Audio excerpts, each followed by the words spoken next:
Eccoci amici della pesca, sono Timossi Giorgio e questo è il mio canale Ligurian Fishing Adventure.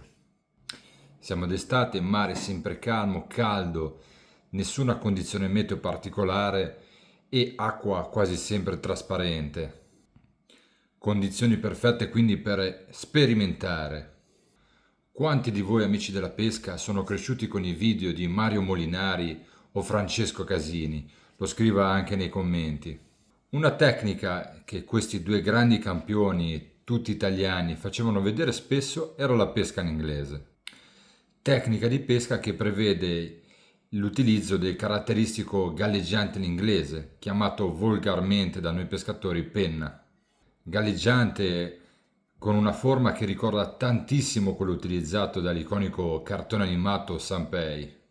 Riassumendo molto la tecnica della pesca all'inglese, nonostante in commercio esistano tantissime grammature differenti e forme differenti di galleggiante all'inglese, fondamentalmente le due montature si dividono in due, una montatura fissa e una montatura scorrevole. Montatura scorrevole o montatura fissa che andremo a utilizzare a seconda dello spot che andremo ad affrontare. Se ad esempio ci troveremo in un porto con tanta acqua, sarà più consono utilizzare magari una montatura scorrevole che ci permette di raggiungere anche determinate profondità. Se invece ci troviamo, come nel caso dell'avventura di oggi, su un basso fondale, potremmo optare anche per una montatura galleggiante all'inglese, ma fisso, montato con uno stoperino all'inizio e alla fine, che vanno a chiudere il nostro galleggiantino e te lo lì che ci troviamo a pescare con una montatura fissa. Comunque, per aiutarvi a capire meglio questa montatura all'inglese, ve la faccio vedere subito. Eccoci qua. Adesso parliamo un po' della montatura in anteprima della nostra pescata, il famoso galleggiante a penna che vedete spesso e volentieri in tantissimi negozi di pesca o utilizzato da tanti pescatori. Guardate un po' qua. Stop, perlina, galleggiante, perlina e stop.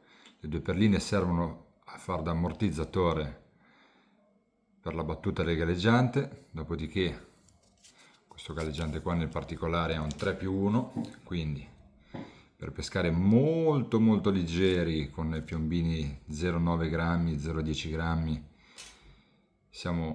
ho dovuto costruire innanzitutto una piccola bulk iniziale molto vicino a dove sarà posizionato il galleggiante e dopodiché seguiranno una serie di pallini molto piccoli che faranno calare la nostra esca in maniera molto naturale e molto leggera verso il basso, ok?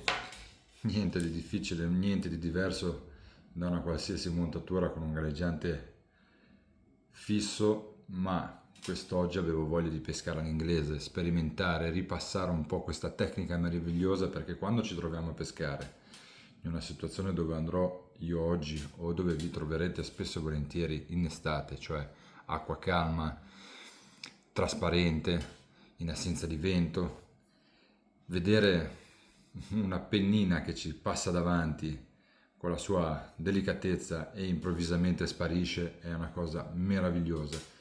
Io vi consiglio spassionatamente di approfittare di questo periodo estivo dove diciamo non ci sono grandi obiettivi o grandi condizioni meteo da dire ah oggi ha piovuto, c'è l'acqua torbida, andiamo a provare il predatore nel particolare o diciamo che in una condizione normale ci portano a fare sempre le stesse cose. Acqua trasparente, peschiamo sempre con gli stessi terminali, si va per orate, si va per mormore, ma si fa sempre la stessa cosa. Io ve la butto lì. Utilizzate il tempo o anche poco tempo a disposizione per ritornare su vecchie tecniche, su cose che vi fanno rilassare. A me passare del tempo seduto sulla mia seggiolina a vedere questo galleggiante qua, passarmi davanti bello tranquillo e sparire improvvisamente mi dà una pace indescrivibile, comunque vada la battuta di pesca. Parliamo un po' dello spot. È uno spot vicino a casa, un canale, come ce ne sono tanti in Liguria, come ce ne sono tanti in tante regioni. Mi troverò abbastanza distante dal mare, quindi acqua decisamente salmastra, ho delle coreane e utilizzerò anche dei lombrichi, esca che abbiamo già visto nello stesso identico spot regalarci diverse catture di orate. Non vi anticipo niente e andiamo subito a vederci questa nuova avventura.